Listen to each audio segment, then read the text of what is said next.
In your pain and in the brokenness of this world, does God see? Does God care? What is God doing about the violence and injustice in this world? You see, how you answer that question will affect how you deal with adversity in your own life and how you deal with the brokenness in this world. And here's what we see: a God that sees, a God that judges, and a God that saves. First, a God that sees. In chapter 6, verse 11 to 12, the very beginning, it says, when God saw the brokenness of this world.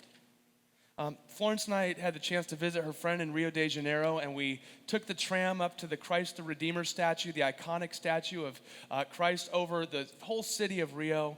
And when you get up close, many kind of thinkers and writers and artists have talked about how it's beautiful from a distance, but when you get up close, his eyes are cold and concrete.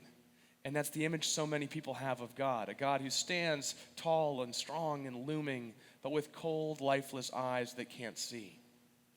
When my kids feel like they've been wronged, usually by each other, what you hear from the other room is, "Dad, get over here, see what he did to me."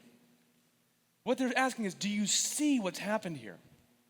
One of the things I've learned as a pastor over years and years, when you're going through grief and pain and loss and suffering, part of the job of a good friend and a good pastor is to simply arrive and be a non-anxious presence, to just witness what's going on. Because we want to know that in our pain, we are seen. And this gives us a picture of a God unlike any other philosophy or religious system. A God who is not merely a divine watchmaker that tunes the universe semi-perfectly and then just kind of watches it as it goes totally haywire.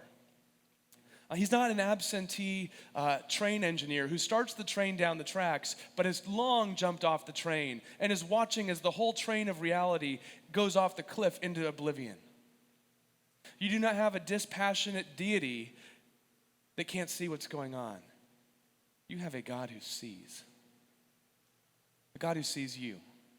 Where do you need to know right now that God sees you?